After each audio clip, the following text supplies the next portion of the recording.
醫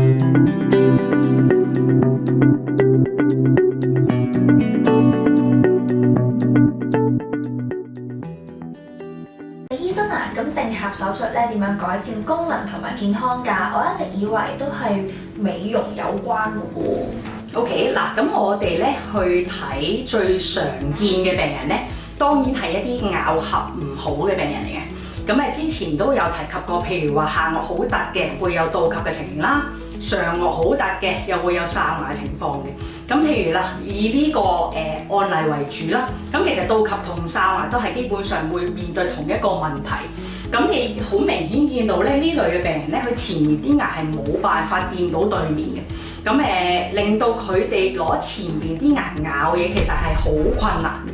咁我同你一啲正常咬合，可能覺得好簡單嘅動作，例如食拉麵、食一個手卷、食一啲菜葉，我哋覺得冇問題。但係呢批病人嚟講咧，就亦都係個問題係好大，佢哋係冇辦法咬得斷，甚至乎有啲係會用咗其他，例如個條脷尖啊，去揀頂斷嗰類嘅食物嘅，咁呢個係一個困擾嚟嘅。咁另外嚟講咧，外觀上當然係受影響啦。咁好明顯，人哋一睇嗰個面就會覺得個顎骨突咗出嚟。咁亦都講笑咁講咧，即係有病人都有同我講話個下顎咁突，落雨就全部栽晒水，亦都有。咁所以呢啲係佢哋日常生活之中每日要面對嘅問題。咁其後就係講嘅發音啦。咁有陣時 even 隔住個電話，你都估計到呢類病人嗰個發音係點嘅，唔需要見到佢哋個面型，因為好容易會有漏風咯，即係講嘢會有啲嘶聲嘅感覺。咁因為始終都係啲牙齒掂唔到咧，而導致呢個問題。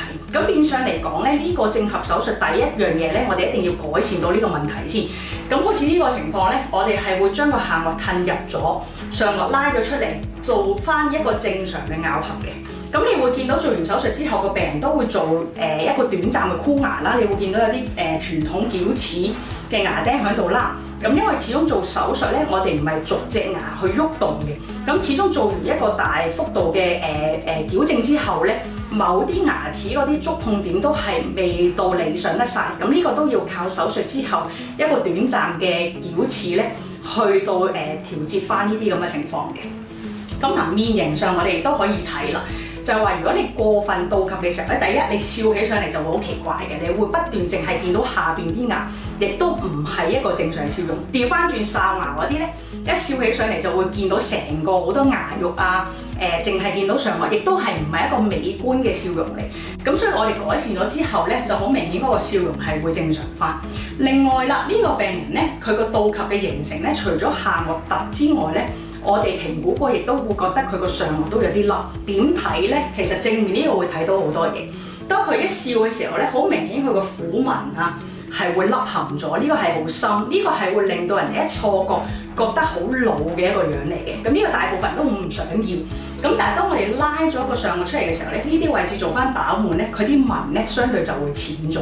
咁呢個就係功能，我哋顧及完啦，都會想諗下病人嘅外觀。咁兩個攞翻一個 balance 去到幫呢個病人去處理佢個問題。我哋睇 X 光片啦，咁亦都會見到術前術後嗰個嘅。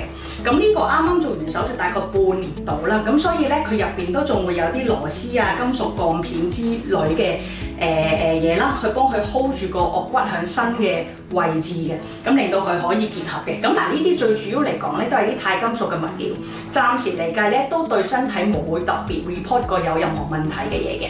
咁視乎病人嘅意願啦，咁有啲譬如話女士，佢連 X 光片都唔想留痕跡，佢做過任何矯形嘅手術嘅話咧，咁呢啲鋼片咧隨住時間可以拆嘅。咁但係如果唔拆咧，問題基本上都唔大嘅。咁可以見到啦 ，X 光片啦，亦都係可以睇到啲牙齒個排列係正常翻啦。咁亦都我哋係做翻一個OK 望落去係正常嘅一個面型嘅一個比例嘅。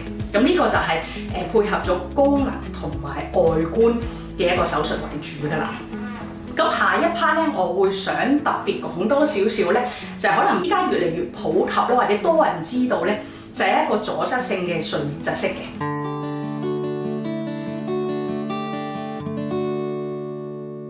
最後有病最好梗係睇醫生啦。